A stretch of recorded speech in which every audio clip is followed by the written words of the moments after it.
Está começando mais um Ambicast, o podcast da Ambimete. E você?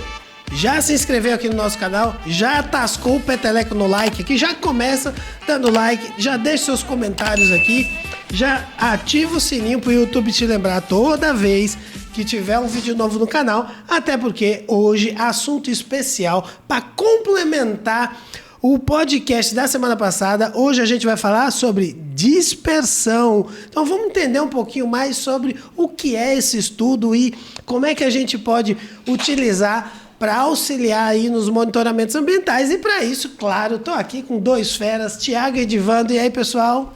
E aí, Maurício, tudo certo, cara? Tema muito bom hoje, viu? Vamos lá. Vamos lá, Maurício, mais uma, né?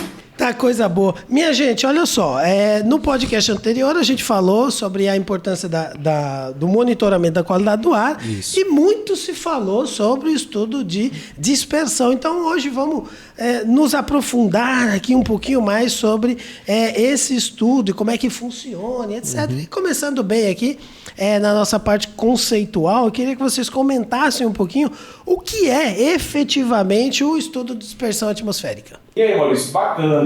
Muito, muito boa essa pergunta conceitual para a gente entender bem o que é esse fenômeno, né? O termo conceitual técnico correto para esse estudo é estudo de dispersão de poluentes na atmosfera. Então, é um estudo que é feito para a gente avaliar o comportamento da pluma de poluentes na atmosfera, depois da sua emissão pela fonte de emissão. Então, quando os poluentes ou a pluma de poluentes eles se encontram no ambiente que é a atmosfera, eles naturalmente vão percorrer um espaço maior e, por percorrer esse espaço, a tendência é que a concentração vá diminuindo. Porque acontece, obviamente, a diferença de pressão, o gás ele está aí, os poluentes eles estão sob determinada pressão ali dentro de uma chaminé, por exemplo, e quando eles encontram a atmosfera, encontram uma pressão menor, e a partir disso aí eles vão se expandindo e a concentração vai diminuindo. Isso é a pluma, né? Exatamente. Isso. Então, esse processo de expansão e de diminuição da concentração desses poluentes no ambiente é o que a gente chama de dispersão de poluentes na atmosfera. Muito bem, muito bem. É interessante porque a gente vê a fumaça, né? Assim, o leigo ali está olhando, né? E está vendo a fumaça saindo da chaminé. Então, toda aquela área que a gente está vendo, eu imagino que isso aí deve ser os gases entrando em dispersão. É mais ou menos isso mesmo, né? Exatamente. E isso é muito dinâmico, né? Isso é muito dinâmico porque depende de muitas coisas, né? E a gente vai também falar sobre isso. Mas, ora a gente consegue ver, né? Quando a fumaça é visível, a gente está vendo mesmo ali olho nu, o processo acontecendo, e ora não. Porque existe poluentes, existe, obviamente, gases que são invisíveis a olho nu. E nem sempre aquilo que a gente vê, que é uma fumaça preta ou branca, né? A gente acha que está poluindo e às vezes não está dentro dos limites, e às vezes o que não é invisível é algo às vezes mais perigoso do que o que a gente vê. Então, de fato é isso, de fato, em última análise é esse mesmo, esse processo que a gente visualiza quando é possível, que é o processo de dispersão. O estudo de modelagem matemática, né, que a gente vai falar hoje, que é tema, ele veio para a Ambimete para ele complementar, né? Já que a gente realizava os monitoramentos de emissões e qualidade do ar, o estudo de dispersão ele subsidia o monitoramento da qualidade do ar, né, para indicação dos pontos. E foi isso um tema que a gente falou no podcast anterior, e o estudo veio realmente para dar esse mapa para a gente de onde localizar os pontos. Acaba, Thiago, criando uma lacuna, né, quando você não tem um modelo para avaliar. Porque você está avaliando na chaminé a concentração dos poluentes. Perfeito. Na fonte de emissão.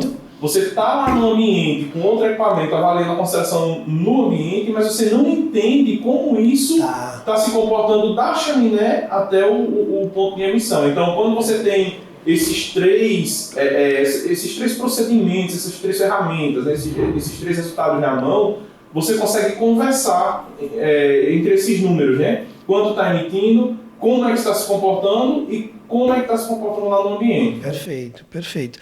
Até porque eu fico, imaginando na posição de gestor ambiental, e eu vivo falando isso aqui, né? Na cabeça do gestor ambiental, que de repente não tenha o conhecimento específico ali, né?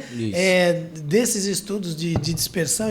Então, assim, como é que esses estudos ajudam ou auxiliam o gestor ambiental para tomar as decisões deles? Olha, o gestor ambiental, de posse desses dados, como a gente falou anteriormente, achei muito interessante, o Edivando falou, ele tem um raio-x dos monitoramentos das emissões, né? Quando a gente realiza os monitoramentos isocinéticos nas chaminés. E com esses dados, eles são imputados, né? No modelo, no software. Esse software ele vai dar um mapa. O mapa vamos chamar assim, um mapa de poluição daquele empreendimento. E com esse resultado na mão, ele vai conseguir colocar os dados, os monitoramentos de qualidade do ar naqueles pontos. Então, é um estudo que é bem didático, né? Visualmente você consegue já identificar onde é que está atingindo cada ponto e fica muito fácil de você conversar com essa fotografia na mão, né? Com pessoas que não entendam, leigos, enfim, ou até o órgão ambiental, ou se a gente precisar levar isso para um mérito de uma justiça, por exemplo, quando você está com um estudo de inspeção na mão, fica muito mais fácil de você conversar. Audiências públicas, né, Tiago? Ele ajuda bastante, porque como os resultados do estudo de inspeção é muito visual, né? É um mapa plotado em fotos de satélite, enfim, e resultados com coordenadas geográficas de onde está acontecendo ali o problema, então a gente consegue argumentar muito para os diferentes stakeholders, né? Que muitas vezes não são pessoas da área, advogados, promotores, a própria sociedade civil mesmo,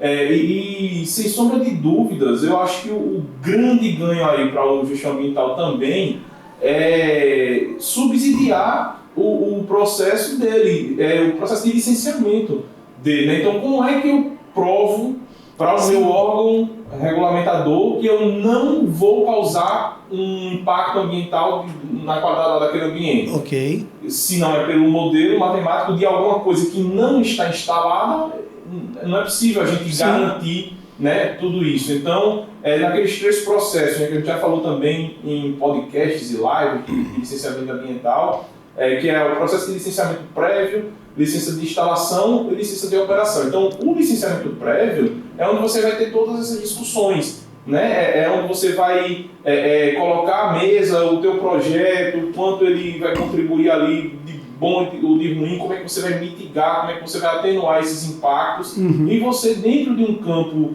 de um modelo matemático, quando você está no campo do projeto ainda, simulando cenários, avaliando várias formas da coisa acontecer, é onde você tem um ganho grande para argumentar com o seu órgão. Agora, óbvio que não é só aí, né?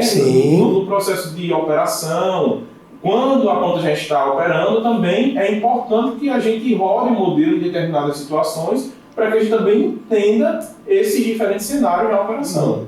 Então, assim, só para a gente resumir aqui, né?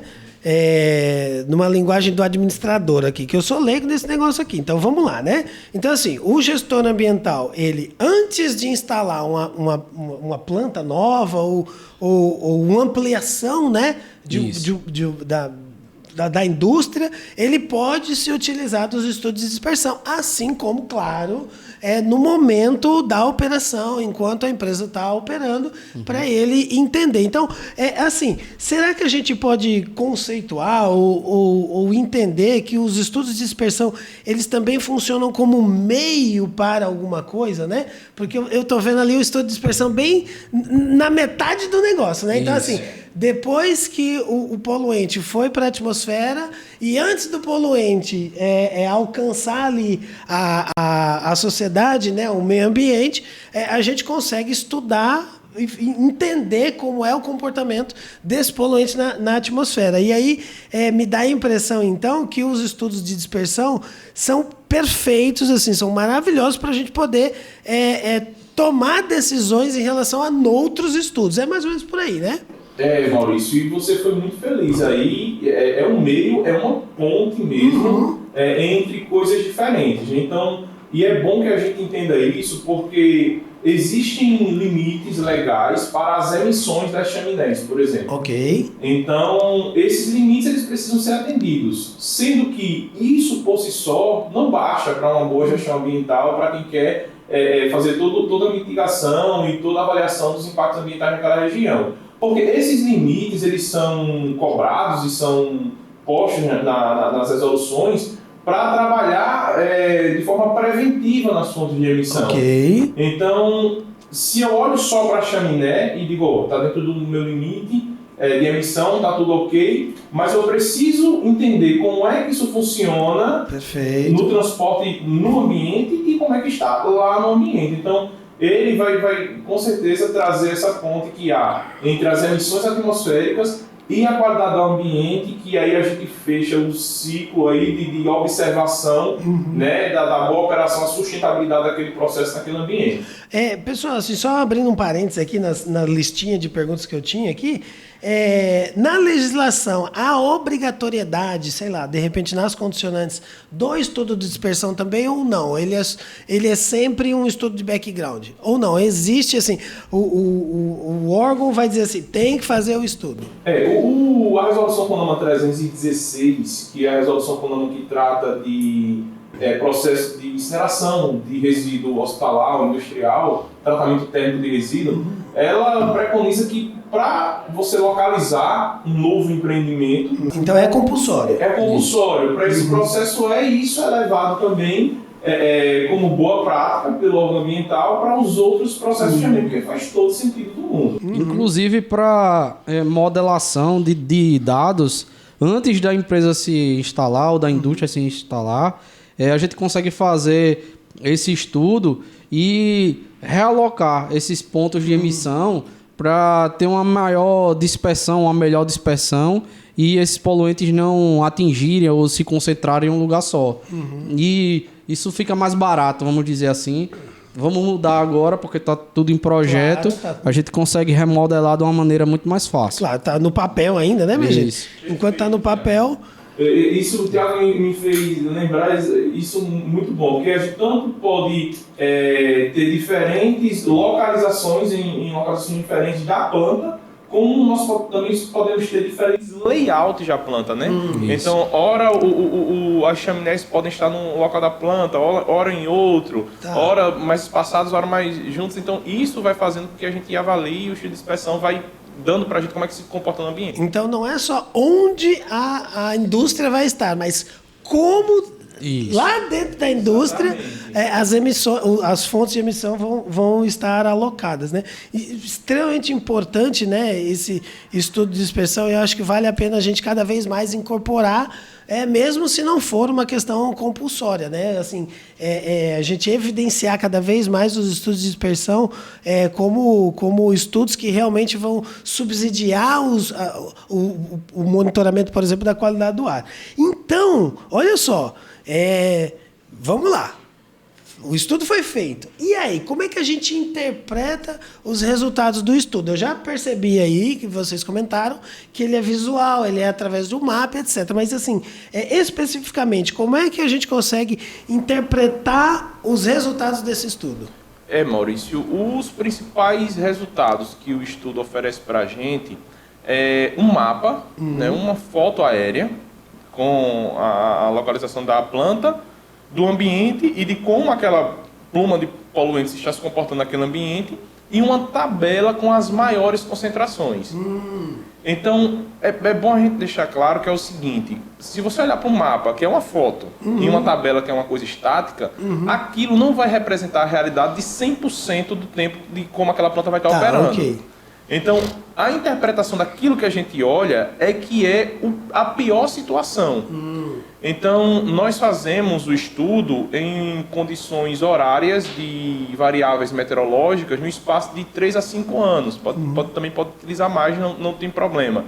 E esse espaço de tempo, né, de mínimo 3 ou 5 anos, é o espaço que a gente vai avaliar. Então, eu faço assim, eu olho para o passado para prever o futuro. Perfeito.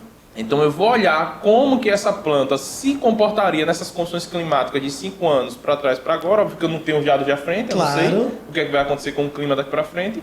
Posso até prever, mas não sei. e vou prever o futuro.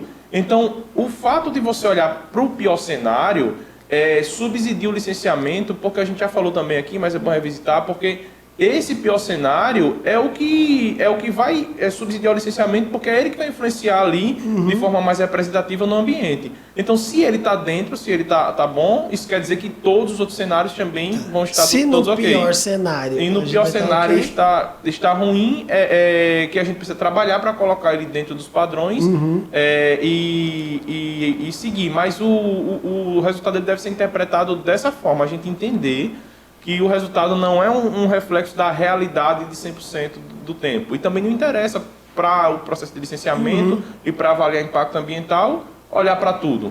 Né? Para outros objetivos, sim, existem outros tipos de modelo. Né? A gente está falando aqui de dispersão de poluentes para licenciamento, que a gente utiliza o software chamado ISR Modeling, inclusive. A gente pode até falar sobre ele também. Mas para esse objetivo a gente interpreta dessa forma os resultados. E vale a pena ressaltar que a gente vai comparar esses resultados com o CONAMA 491, que ele vai subsidiar os limites da qualidade do ar na região. Tá. E aí ele vai servir também como parâmetro para saber, porque a gente vai ter esse prognóstico aí, né? E vai identificar qual foi o valor que deu em concentração e comparar com o CONAMA 491 para saber se está dentro ou fora dessa realidade. Interessante essa legislação, né? Pega a legislação de emissões e pega a legislação de qualidade do ar. A primeira pergunta que você fez, Maurício, que é assim, como é que auxilia o gestão ambiental, isso é muito importante também, Tiago. Porque o que é que acontece? Quando eu faço um estudo de dispersão de poluentes, eu estou avaliando ali naqueles resultados a influência unicamente daquelas fontes de emissão. Ok. Então, o estudo está branco e ele só está lendo as fontes que eu coloquei. Tá. Então, eu peguei ali uma fábrica X em determinada localidade e coloquei as fontes dela. As outras fontes eu não considero, porque dependendo do objetivo eu quero avaliar aquelas fontes. O gestão ambiental com isso na mão, ele pode propor e conversar na mesa com o órgão regulamentador, enfim, com todo mundo, dizendo, olha, isso é o que é a minha parcela de contribuição do tudo. Né? É um bolo, é uma pizza, que todo mundo tem um pedaço de contribuição, todo mundo contribui de alguma forma e eu contribuo com tanto. Eu estou provando aqui. Sem o estudo você não consegue fazer isso, porque você instala o equipamento lá no ambiente e está pegando tudo, está pegando todas as fontes de emissão. Então o que vem para o seu colo, às vezes o cara diz, eu sou responsável por isso. Na verdade não é. Você está fazendo trabalho no ambiente. Só consegue saber o que você é responsável com o estudo. E aí, Edivando e Thiago, vocês falaram que tem um input de dados, né? Então, assim, os dados são imputados aí no software, né? Para ele, provavelmente através de algoritmos, aquela coisa toda, né? Da matemática, né? Como vocês comentaram em relação a esse modelo. Então, assim, qual é o passo a passo para realizar esse estudo? Então, tem alguma coisa no campo? São só dados? É uma questão puramente matemática? Como é o passo a passo desse estudo? É importante a gente entender o seguinte, a máxima de um estudo, de qualquer modelo, é que a qualidade dos dados de saída, dos meus resultados, elas estão diretamente ligadas à qualidade dos meus dados de entrada. Então o software está em branco. O que eu colocar, ele vai ler. Se eu colocar coisas erradas, ele vai me entregar coisas erradas também. Então, o primeiro ponto muito importante é que seja feito um bom inventário de emissões daquele empreendimento. Então, eu preciso, de fato, ir no campo, pegar dados principalmente se o processo já estiver instalado. Sim. Eu preciso ir lá visitar. Existem coisas que, por projeto, por planta baixa, a gente não consegue ver, só lá no campo mesmo, são realidades locais. Então, é preciso pegar registro fotográfico, planta baixa, planta altimétrica, cotas da fábrica, ir no campo fotografar, fazer algumas marcações, de repente, de pontos, de GPS, enfim. Você faz tudo que o inventário de emissões preconiza para ser feito, e aí de posse do inventário de emissões, aí existem duas outras grandes coisas importantes. Você inserir esses dados no software e você também coletar uma série histórica de dados meteorológicos também de boa qualidade. E isso acontece quando você envolve um excelente profissional dentro do estudo, que não é só um engenheiro, é um meteorologista. Então, o meteorologista ele é o profissional habilitado para avaliar a qualidade desses dados.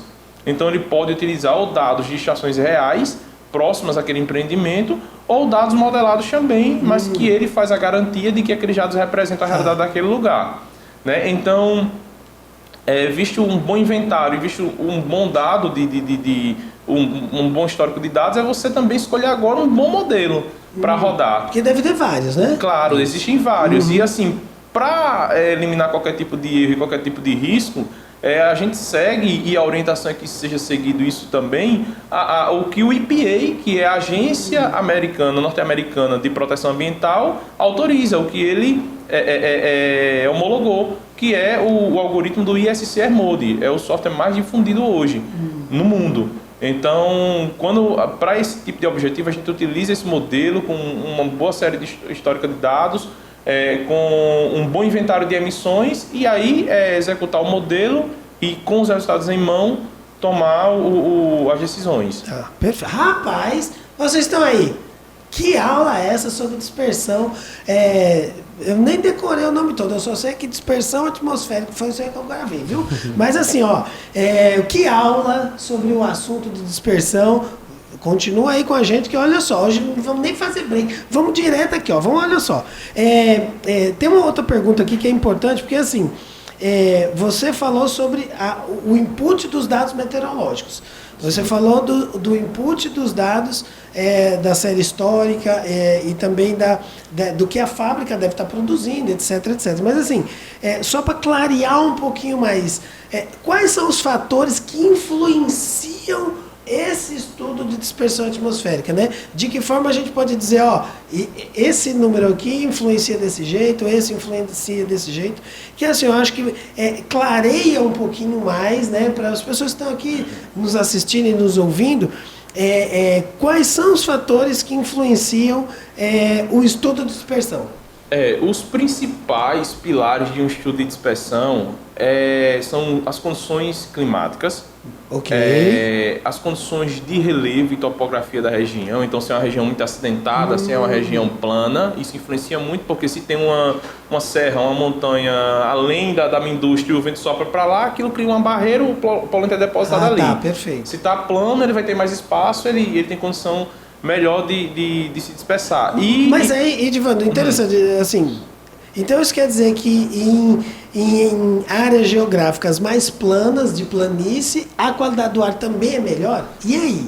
Com as mesmas condições atmosféricas, porque existem outras, né? Tipo assim, se eu tenho no mesmo ambiente ali próximo uma região muito acidentada e uma região plana, com as mesmas condições de vento, de precipitação, de sol, enfim, claro que a região plana vai facilitar mais, é um facilitador para a dispersão atmosférica. Tá, interessantíssimo. Isso sim. Inclusive dentro de uma mesma cidade ou dentro de uma mesma região, a opção por tirar plantas no pé de serras, por exemplo, assim, é muito, muito interessante para deixar em áreas mais planas. Tá, interessante. Certo? E as características das fontes de emissão. Eu brinco assim, que condição climática a gente não tem como mexer. Só se a gente botar São Pedro no projeto. Bora aqui, São Pedro. Aí não tem. Mande chuva, não mande chuva. E a gente aqui a coisa, não tem como. Topografia também. Claro que você pode terraplanar ali a área da sua fábrica, mas você não consegue mexer não vai tirar uma montanha do lugar. Não tem, né? A rugosidade do solo, importante nesse sentido, né? A ocupação do solo também, exatamente. E tem coisas que você não consegue trabalhar muito ali. Por exemplo, você está próximo do centro urbano, o Tiago falou muito bem aí. A ocupação do solo, eu tenho muita casa, o centro urbano muito próximo, então eu não consigo tirar a cidade dali. Então, beleza. Mas as fontes de emissão, sim. As características do que de como eu vou compor aquela fábrica, o layout, a altura, a gente consegue. E aí eu vou trazer dentro da fábrica quais são as coisas que influenciam também numa boa dispersão desses poluentes na atmosfera. Então, a primeira coisa é a altura de lançamento desses poluentes. Então, eu vou falar assim de chaminés, que são os exemplos mais clássicos, mas pode ser uma pilha de armazenamento, enfim, qualquer tipo de fonte de emissão. Então, quanto mais alto for o ponto de lançamento desses poluentes, melhor, porque eles vão ter mais espaço para percorrer até chegar no ponto de influência no ambiente. Então, quanto mais alta a chaminé, tende a ser o melhor. Na maioria esmagadora das vezes. Às vezes eu faço uma chaminé baixa porque eu quero que se deposite logo aqui e não vá para um centro urbano que está mais distante, entendeu? Tá, ok. Mas isso é muito difícil de acontecer. Na maioria das vezes é que eu realmente faço chaminés altas, né? Então, a altura de fonte de emissão é algo que influencia bastante. A taxa de emissão desses poluentes também é algo muito importante. Então, vamos lá. Uma pilha de armazenamento. Uma pilha eu pego o minério, trituro ele ali e vou armazenando ele ali a céu aberto. Então, quanto mais fino for esse minério, pior, porque quando o vento bate, ele vai levar mais particulado. Fica mais fácil se dispersar, por exemplo. Isso, aí às vezes eu tenho uma faixa de granulometria que eu posso ter naquela pilha, e quanto mais próximo do limite maior, melhor, porque eu facilitar na dispersão também, na emissão desses poluentes. Outra coisa também é a umidade, né? E o Tiago, se tu puder trazer esse exemplo da umidade, o Tiago trabalha na usina de açúcar, e o próprio produto, o açúcar, né? Tem uma faixa de umidade, quanto mais úmido, melhor, porque a ação do vento não vai levar o poluente, quanto mais seco, pior. Lá na usina onde eu fiz uns trabalhos lá, e eles tinham um secador de açúcar, que é um processo que... Secador de açúcar, rapaz. É necessário porque o açúcar ele vem de um... Vou falar rápido aqui. Mas ele vem de um mel, e você separa o mel do cristal. E o cristal ele ainda está encoberto com algum pouco mel ali, né? Sim. E você precisa secar esse açúcar até ele chegar numa faixa aceitável. E a gente trabalhava numa faixa muito próxima da do limite inferior. Então, quer dizer, secava muito o açúcar e isso era poeira de açúcar por tudo que é lugar. E a gente fez um ajuste no processo para trabalhar no limite superior. Então, deixar o açúcar mais molhado, vamos dizer assim, para que a gente evitasse essa dispersão dessa poeira por conta que o açúcar estava muito seco. Então, quer dizer, quanto mais seco, menor granulometria, ele consegue dispersar numa facilidade maior. E aí perde mais também, né, Tiago? Que o produto tá voando aí. Exatamente. E aí a gente conseguia diminuir aumentar, na verdade, a umidade do açúcar e a gente diminuir essa perda que tinha com relação à dispersão desse pó ali, vamos dizer.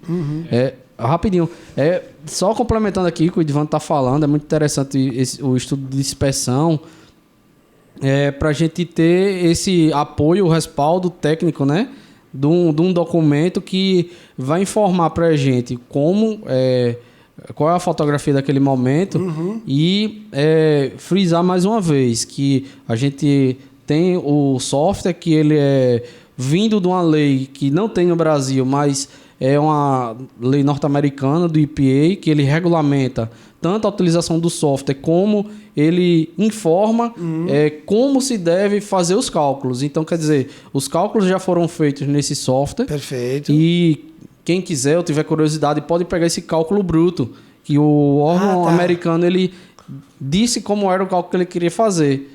E uma empresa fez o cálculo e colocou isso num software.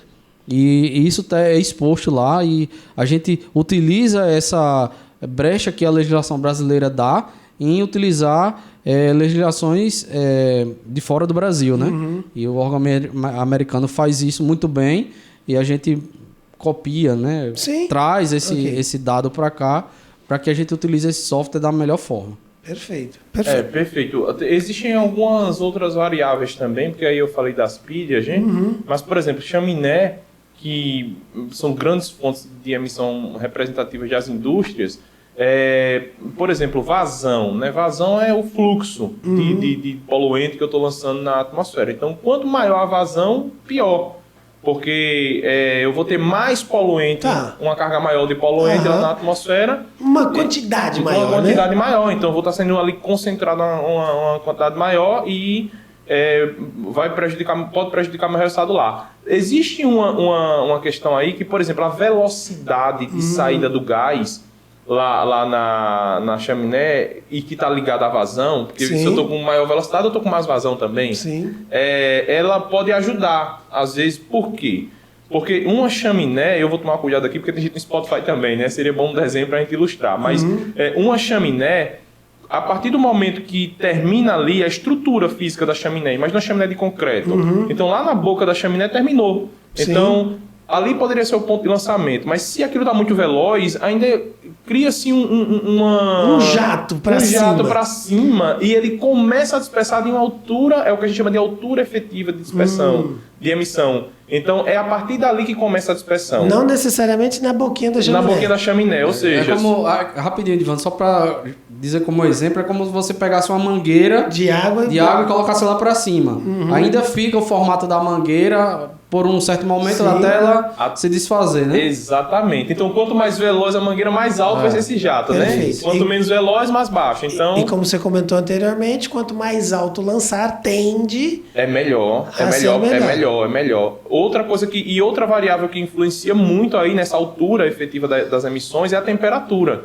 Porque gases mais quentes, a diferença de temperatura em relação à temperatura da atmosfera vai fazer com que isso também acenda. Sim. Porque o gás quente ele tende a subir.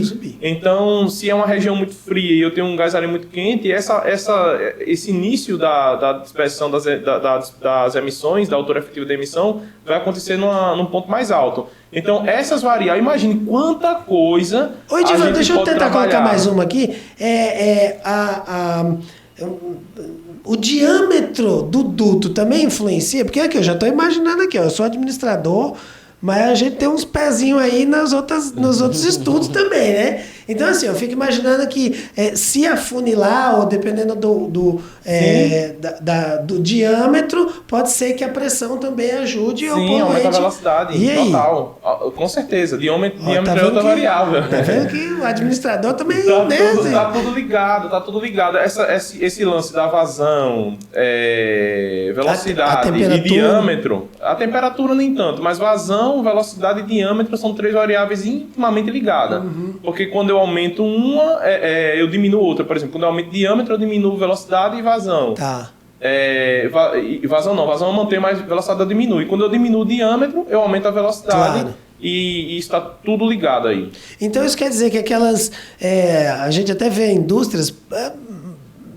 as chaminés de indústrias, até menos aqui no país e mais fora do país, aquelas bem grandonas, grossonas, assim. Então, assim, ali tende, talvez, a dispersar menos, né? Agora depende muito da altura, sabe, Maurício? Porque é o seguinte, muitas vezes, isso é um ponto muito bom de você ter tocado. Muitas vezes, o processo industrial, ele opta por... Ao invés de ter várias chaminés pequenas, baixas e com diâmetros pequenos, ter uma única, levar tudo isso para uma única chaminé e lançar isso lá em cima de um diâmetro maior, entendeu? Então, isso o estudo de dispersão pode trazer. Interessantíssimo isso, porque muda a planta da minha indústria. Exatamente. Ao invés de eu ter 10 problemas aqui dentro da minha planta e tudo baixinho, que está me trazendo problemas próximos, eu uno isso numa única fonte de emissão, ou em poucas fontes de emissão, e lanço isso lá em cima. E facilita a dispersão do poluente da atmosfera. Existia um cliente nosso que a gente estava trabalhando com ele para projetar uma nova planta, e ele foi fazer uma visita nos Estados Unidos de uma planta semelhante à que ele estava querendo fazer aqui. Tá, é legal esses exemplos reais, porque aí a gente ilustra bem aqui. Exatamente. E quando ele chegou lá que voltou, ele me chamou e disse: Ivandro, você não sabe que é exatamente isso que ele falou. Você sabe o que eu vi lá? Eu disse: tudo numa chaminé, cara. O cara levou isso tudo para uma chaminé, fez uma estrutura absurda, jogou lá em cima e lançou. Claro que existem os prós e os contras de tudo que a gente faz. Mas do ponto de vista de melhor resultado ganho de para a dispersão de poluentes, isso seria um bom passo para a gente avaliar. Extremamente interessante. Então, já vamos ficar aqui, me ajuda aqui, comenta aqui, eu quero, que aí vamos aqui incentivar os meninos a produzir esse material. E aí, muito obrigado, Thiago, obrigado, Divan, mais uma vez, por trazer informação de qualidade aqui para a nossa audiência nas redes sociais, YouTube e Spotify. Obrigado, Thiago, obrigado, Divan. Valeu, Maurício, e, gente, se ficou alguma dúvida, você manda um e-mail pra gente com a dúvida para suporte@ambimet.com.br, que a gente vai ter o maior prazer em te responder, viu? Obrigado, Maurício, obrigado, Thiago. Então você continua acompanhando aqui o nosso canal e olha só, vem com a gente.